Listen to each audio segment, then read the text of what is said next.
Okay, good morning. Our learning is Leila Nishmas Mendel, Mariam Bas Kalman Reuven, and Hashem Hashem and Aliyah. We're in the bottom of Samach Gimel Amud Aleph. You have to stop a little bit early.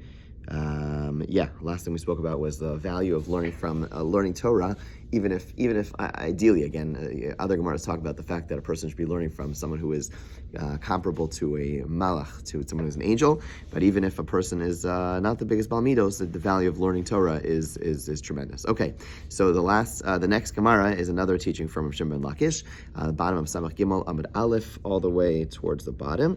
Last paragraph. Amar Rav Kahana, Amar Rav Shimon ben Lakish, Amar Rav Asi, Amar Rav Shimon ben Lakish. So one way or another, it's said from Rav Shimon ben Lakish, from Amar Rav Abba, Amar Rav Shimon ben Lakish.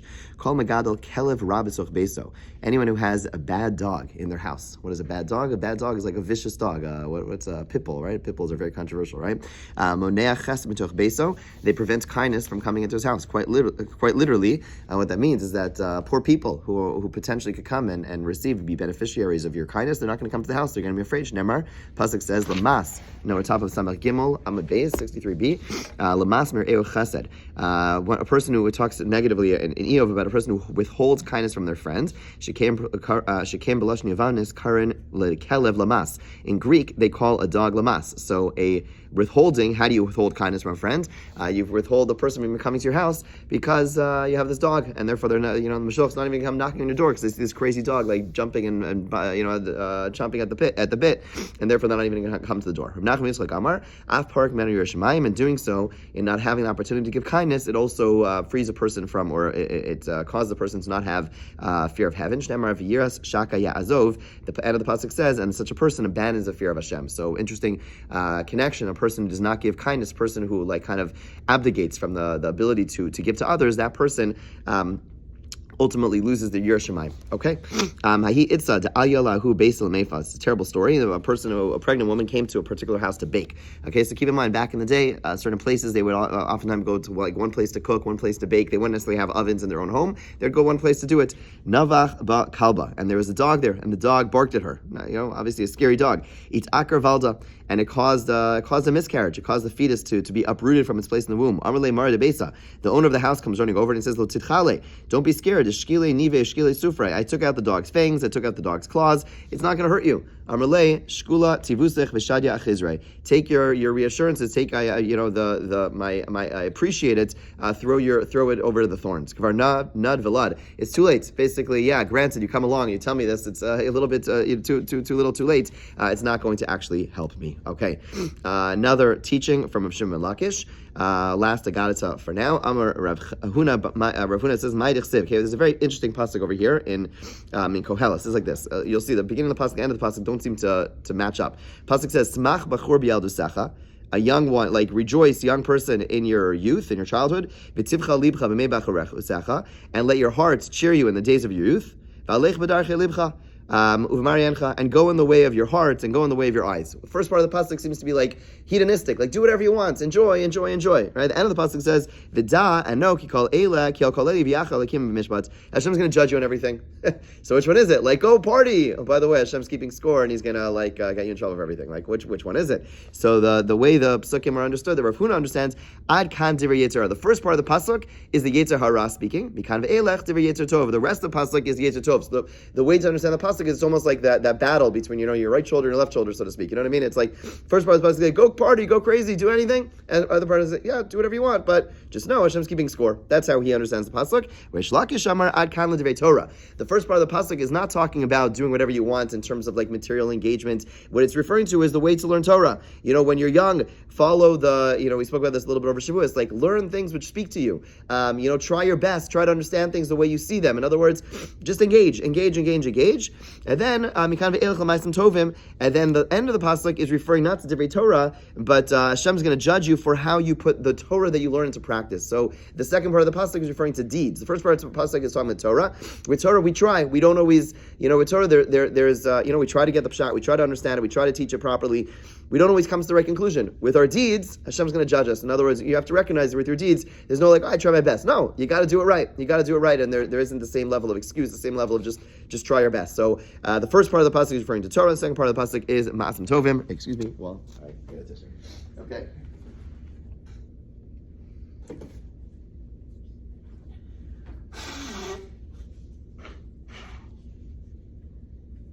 Okay. All right, excuse me. Okay, back to Tuma and Tara. Worth noting, I know this is, it's always like, Tuma, guys, what's going on, Rabbi? Okay, so just a couple of thoughts about Tuma, just as we continue on. A few things. First of all, one of the things we just saw earlier was the value of learning Torah Lishma. We all want to learn Torah so it could teach us, like, what do I do? What happens if I get a package on Shabbos? Whatever, all these different things. And that's good. That's good. We want to know what to do. But there's Torah Lishma, which is like, I'm just learning Torah for the sake of learning Torah, because for the sake I'm connecting to Hashem. And specifically, when we learn Torah, which is not so relevant to us in a practical sense, that is Torah Lishma. In Brisk and other yeshivas, they specifically learn Tuma and Taros for one of the reasons for that. It's like it's Lishma Torah. So recognize that. Second point, the Chavetz Chaim used to emphasize the value of learning Torah that is going to be relevant in times of Mashiach. It's an expression of our belief, and also when we learn it, we're actually in some way, according to the mystics, we're in some way bringing Mashiach closer. Like the fact that we talk about Mashiach, we talk about things that are relevant for Mashiach in some way that schleps it down to earth. So it may be harder, but recognize there's some incredible value in doing what we're about to do. Okay, bir is tahora. A garter is tahar. Okay, Amrav Yehuda, biris is zo etzada. What is a biris? So he tells us it's an armband. Again, armband is like something more like which is an aesthetic thing. Like think about back in the 80s and 90s, they had those like sweat things which were very popular. Are they back again? Yeah, no. What are they called? The little puffy things. The puffy things, yeah. So kind of like that, kind of an armband. That's how he understands what a biris is. Okay, so Masar of Yosef. Okay, now again, the Mishnah told us that this biris is tahar. So Rav Yehuda says a biris is an armband. Mas Rav Yosef, biris tahar Rav Yotzei b'Shabbos. If you want to tell me a biris is a armband, an armband is susceptible to tuma. There's a whole discussion in the Rishonim how they know this, but the point is that it's an armband. It's an aesthetic thing. It's something which you wear for aesthetic purposes, and therefore it's clearly going to be tameh. And yet our Mishnah told us that this biris is tahora. So it can't be an armband. If it's an armband, it should be tameh. So the Gemara says, Hachi Gamar, biris tachas etzada omedes. A garter is like similar to an armband. They're both similar in the sense that they kind of like look the same. They have similar functions, but they're different. An armband has an aesthetic purpose. It looks cool. It looks nice. A garter doesn't look nice. It's just there simply to hold up one's stockings. That's the idea behind it. But yes, they are totally two different things, and that's why the garter is tahar, because it's not part of clothing. It's something which supports clothing. Right? In other words, the stockings are the clothing. Whatever socks they wore is the clothing. The biris is the thing which holds it up, and therefore that's already not considered clothing, and therefore tahar. Whereas the armband, that even though sometimes it does help holding things up, the bottom line is it is clothing. Okay, and that's why it's tama. Yosef, Ravin, Rav Yehuna, Kamed, Rav Yirmiyah. Okay, Ravin and Rav Huna were sitting in front of Rav Yirmiyah. V'Yosef, Rav Yirmiyah, become a name. Rav Yirmiyah was dozing off. Okay, amazing. V'Yosef, right? It's like a scary thing. Imagine like you're dozing off one class, and like for the rest of history, they're going to be learning the fact that you're dozing off. Like, okay. V'Yosef, Ravin, Ravin was said like this: Biris ba'achas kevalim b'shtayim. A biris, the garter is worn on one leg, kavalim is worn on two legs. Okay, Rav Huna, Amar Rav Huna, Elu ve'elu b'shtayim. What are you talking about? They're both worn on both legs. Umatzilim shalshalas b'neiam v'nasu kavalim. The difference between them is both of them are on both legs, but the biris is something which is just a garter, and kavalim is when they add a chain between the two garters, like an actual chain. Ask the Gemara, simply because, now again, the Mishnah told us that the garter is tahar, shalshalas is tameh. Right? So the Gemara asked, because it has a chain, by having a chain, it makes it tameh? That makes no sense. Like, why does a chain make it a utensil? Right? In other words, if you wanted to tell me a garter is not a utensil, the fact that it's now attached to the other one, it makes it a utensil. Asked the Gemara, maybe you want to say it's going like Rav Shmuel ben Nachmani, Amar Rav Shmuel ben Nachmani, Amar Rav Yochanan, Minayim Mashmiya Kol B'chli Matachel Shu Tameh. Remember we said this earlier, that a metal utensil that makes a sound becomes tameh. Shenemar, the pasuk says, Kol Davar Asher Yavo Be'esh. The psukim which speak about Tumah says any item that comes into fire, and the drush is afilu dibur b'mashma.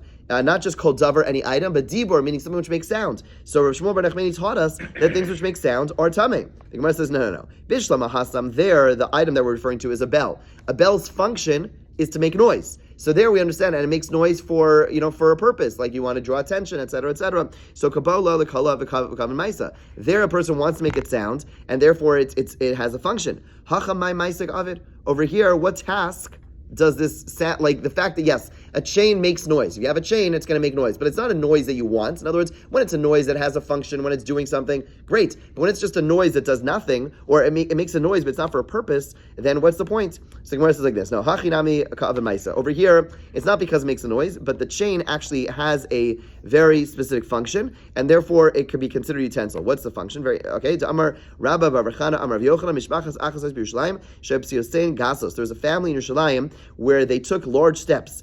And because of that, the young girls, they would lose their virginity in doing so, okay, because they took these very large steps. So the people in their family made them garters, and they put chains. They basically put chains in a way shlo yubsu saying gases. Their strides would not be large, and therefore they would stay as besulos. And the point is that therefore it serves as a function, and that's why the garter is tahar, because it doesn't really serve a function. It holds up the beged, but it's not really. It's a secondary thing to a piece of clothing, and therefore it's not a utensil. Whereas these chains, they serve a much more primary function, and therefore they are. Once you have the chain there, it become the thing is tameh. It's Rav Yirmiyah. Rav Yirmiyah, who's dozing off, then woke up. Amalahu Yasher v'chein Rav Yochanan Yasher Koach. He says, very good. That's exactly what Rav Yochanan said. Okay, that's what took it to wake him up. Okay, fine. Gemara goes further. Kiyasar Rav Dimi Amar Rav Yochanan minayin la'arei kol shushu tameh. How do we know that a woven article of any size is susceptible to tumah? Okay, so what is it referring to? We saw earlier. We've seen many times that to be a piece of clothing to be tameh needs to be 3 fingers by 3 fingers. Okay, if it's less than that, then it's usually not tameh. The Gemara now is going to tell us that there are exceptions. One of the exceptions is something that's woven is going to be tameh even if it's smaller than that. So that's what Gemara is asking. How do you know that it's tameh even if it's smaller? Mitzitz, from the head plate that's worn by the Kohen Gadol, right? The tzitz is the thing he wears on his forehead, and there it's smaller than it's smaller than 3 by 3. It's quite small. It's quite narrow, and therefore we see from there that it's going to be tameh. Ask the Gemara. Amalei Abai. Turn the page for those knowledge goes through 68b. The tzitz ariku. What kind of proof is that? Is the tzitz made out of a woven item? Vatanya. We learned in the brisa. Tzitz can mean tashel zav. The tzitz was a gold plate. Veroch of shteitzbos. Granted, it was 2 finger breadths wide, meaning it was only 2 fingers, not 3. But it's made of gold. It's made of metal. How can you learn from there to woven items? Okay. Now we're gonna before we come back to the 2 pieces. I thought it was the gold on top of the cloth. The gold on top of the cloth. Where's the cloth? Meaning there's a hat. No, and then, I felt like it was. I think it's just a metal piece. I think. Right? There's a cloth there. Wasn't it Okay. Something else? It's tied onto the hat. It's tied on, but it ties onto the hat. But I don't know if the hat's under it. But there's a hat. Tefillin sits. So there's nothing. I don't think so. I could be wrong, but the Gemara doesn't. I'm not sure. I'm not sure. I don't think so. Fine. Now the Gemara just goes on we'll just finish the brisa. We'll get back to the question it's asking. Again, the question it's asking is, how do you learn woven items being smaller than 3 by 3 from the tzitz? But then the Gemara continues, says, Mimukaf ma'ozen mi'ozen. If the brisa just tells us a little more about the tzitz, it goes from ear to ear. The kasvala b'shtei shitin yud-hey lamala, the kodesh lamed lamata. Okay, it says Hashem's name, yud-hey. It doesn't mean yud-hey, it means yud-hey and vav-hey. So it says Hashem's name on one line, and it says kodesh la on the other line. Okay, so there's 3 different opinions in terms of how this works. If you're looking at an art scroll, you look at that box on the bottom, right? The idea over here is it's a very small line. It's a very so according to Rashi, it says Kodesh over here, Hashem over here, La over here. Now, why does it do that? Because it wants to put Hashem like above the others. It wants to put Hashem's name above the others. Now, Tosfos takes issue with that, but it doesn't really read very well, because how do you like connect those? It's like Kodesh La, like you read like forward and then backward. Like it's very hard to understand. Tosfos says a little more simply. It says Kodesh La and then Hashem on an higher line. So Kodesh La Hashem, and you put Hashem on a higher line. That makes sense. Whereas Rabbeinu Tam understands no. It means Kodesh La. You put Hashem. You put Kodesh La on the top line, and then Hashem you put on the bottom line, but you put it before Kodesh La. So in other words, it still is before the Kodesh, where it says holy too, but you put it a little bit before, and in doing so, it's kind of like above the Kodesh Hashem, even though it's technically under it. One way or another, it's on 2 lines. Okay, that's the first opinion. If Amar Rav Elazar Rav Yossi says, "Anira Isav Romi," I saw it in Rome. Okay, this is one of the like sad Gemaras, right? Like the Romans, they took everything, and there's big discussions. What do they take? What do they not take? They take the menorah, not take the menorah. Fine. Bottom line is v'kasav kodesh l'Hashem b'shita achas. I saw it there in Rome, and everything was written on the same line. Okay, one way or another, the bottom line is tzitz is gold, woven items is woven. When Rav Dimi later traveled, Rav Dimi was asked this question, he didn't have an answer. Okay, but Rav Dimi was thinking about this question, and in the meantime he travels to Naharda, and he learns something there, and he sends back to Abaye, and he says like this: Dvarim she'amarti lechem tosem biyadi. What I told you was a mistake. I misunderstood things. Bram, in truth, kach amaru mishum Rav Yochanan. This is what Rav Yochanan said. Minai latachshi kol shu shutame. How do I know that an ornament, meaning something made of gold or silver, could be any size and be tameh mitzitz? That I learned from the tzitz. Now it makes sense because the tzitz is metal, and you're talking about ornaments made of metal. Uminayin, point 2. Uminayin la'ari kol shushu tameh me'o beged. And how do I know about a woven item that's tameh, even if less than the size of a regular beged? From the word o beged, the extra word. If you look at the pasuk adds o beged, which it didn't have to say. We had a whole discussion about the Obeged. Yeah, exactly what it comes to include, and this is one of the things that it comes to include. Fine. Now we understand, and now we have a brisa which spells this all out. So Rabbanan, Are koshu tame, a woven article of any size is tame, v'tachshi koshu tame, and an ornament of any size is tame. Are v'tachshi koshu tame, something which is partially woven and partially an ornament. Let's say you have like woven and there's like metal in the middle or something like that. Then that's also musaf sak ala beged tame mishum arig, and sackcloth, which is made of goat's hair, is more tame than regular clothing, meaning it is similar to a woven article. Okay, Amar Rava. Now the Rava is going to explain the source for these things. Ari kol shu tameh me obeged. Anything that's woven, you learn from obeged. Tachshi kol shu tameh mitzitz. An ornament that is tameh, you learn from the tzitz. Ari v'tachshi kol shu tameh mikol kli maisa. Something which is a mix of both. That is learned from the pasuk, the extra words mikol kli maisa. The last example of the sackcloth is going to be explained in the next Amud. We're not there. You're not going to be there today. Amle ahu me'arban l'Rava. Ahu b'midyan ksiv. The Gemara at Rava, one of the rabbis asked Rava, "How are you learning from these psukim? These psukim are talking about tumas mace. You want to tell me about tumas sheretz. You want to tell me all types of tuma. The psukim that you're learning it from talk about tumas mace. Tumas mace is the highest level of tuma when we come into contact with the dead. So how could you necessarily learn to all types of tuma?" Amarle, Rava answers, Gamar, next Amud, Samach Dalad Amud Aleph, Kli Mehasam. There's Gzer Shava. It says the word Kli by Midyan. It says the word Kli by the utensils. It says Kli, by the utensils that we're referring to by all Tuma, and it says Kli by Midyan, which is referring to Tumas Mace, and basically learn one to the other, and therefore refers not just to Tumas Mace, to susceptibility to impurity from a corpse, but also all types of Tuma. Okay, the Gemara is going to pick this. We're going to pick this up by the 2 dots, God willing, tomorrow. Let's learn a little bit of Michtam Eliyahu, just really rounding off. It's a longer piece.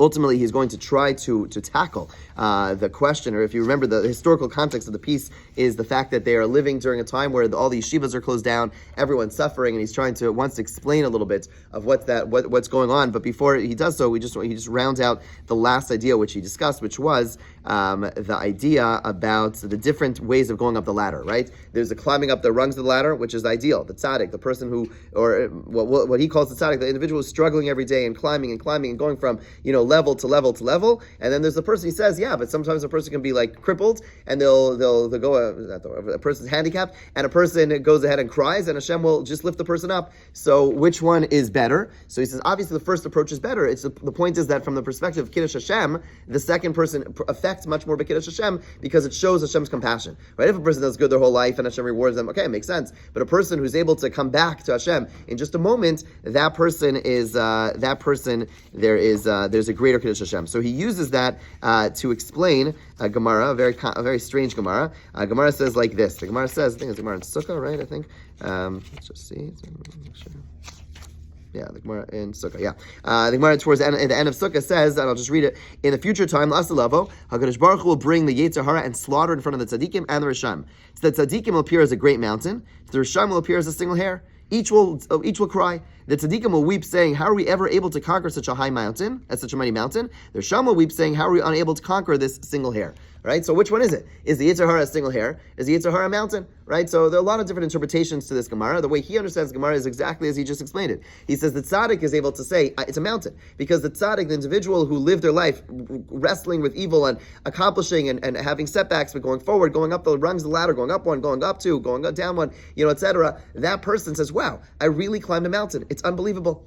And he says, how did I have the strength to do so? And as we saw, Hashem could help, whatever. How did I have the strength to do it? Do so. It's incredible. The Rasha is able to see, had I just cried out once, had I just turned to Hashem would allow me to jump up that mountain, like Rav Elazar ben Zudaya. He says, it was really just a hair. How much does it take to just say, we're not talking about the working of day by day of struggling day in and day out. The Rasha literally could have just davened once and just davened from the depth of his heart and said, Hashem, I feel so bad for what I've done, and Hashem would have let me just surpass that entire mountain, and yet he did not do so. It's literally like a hair. It's so small, it's so easy, and that's why he'd be crying. The Rishayim are going to cry, saying, I could have literally just jumped over this tiny little, stepped over this little hair, and I could have got to the top of the ladder, right? So basically, again, there are two pathways, there are two ways to connect to Hashem. The ideal is to climb it, but it's hard and it's long. The point is that there's always an ability to connect to Hashem, but it could be as small as a hair. It'd be chaval if we miss both those paths, obviously. And obviously we could merge those two paths to recognize that